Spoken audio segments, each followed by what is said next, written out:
Cardiff, Wales's capital. You might already know Cardiff for its history, sport, university and gorgeous Mediterranean climate.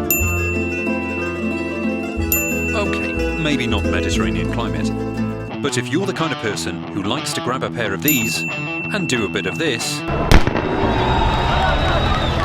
we thought we'd put together a list of 13 things to spot while you run around Cardiff. One for every mile of a half marathon. If you start from Cardiff Castle, one of the first things you see is the animal wall. Something everyone who grows up in Cardiff knows and loves. What you might not know is that these folks used to be here, guarding the castle gates. Heading west out of the city centre, you'll pass the Principality Stadium. That's the same as the Millennium Stadium, but absolutely not the same as Cardiff Arms Park, which is actually the Cardiff Blues rugby stadium just next door. Next up, you'll find yourself at the home of potential future Premier League champions Cardiff City. It's also the home for these guys.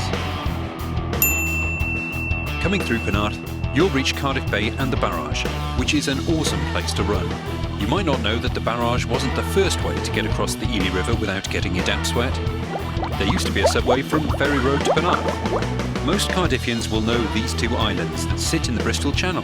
Steepholm is the steep one and Flatholm, well, you can figure out the rest. What you might not know is that despite being so close to each other, Steepholm is an English island and Flatholm is part of Wales. It's easy to forget that Cardiff is still a working port, but you'll still see evidence here and there. After all, it was the money generated when Cardiff was one of the busiest ports in the world that made it the home of the first £1 million cheque.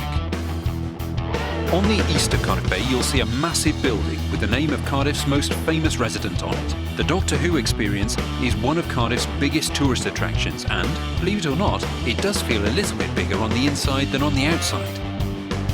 The Norwegian Church is one of the iconic buildings in the bay.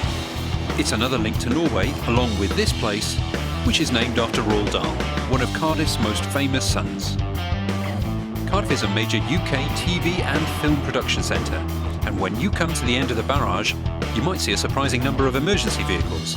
Not to worry, it's not a crisis, it's just that this is also the home of BBC's Casualty. If you're not from Wales, you might not be familiar with the home of the Welsh Government. This is the Senedd. Running up to Roath Park, you'll see the famous Clock Tower Memorial to Captain Robert Falcon Scott, who set sail for the South Pole from Cardiff Bay in 1910. On the way back to the city centre, you'll pass Kubrick, the Cardiff University Brain Research Imaging Centre.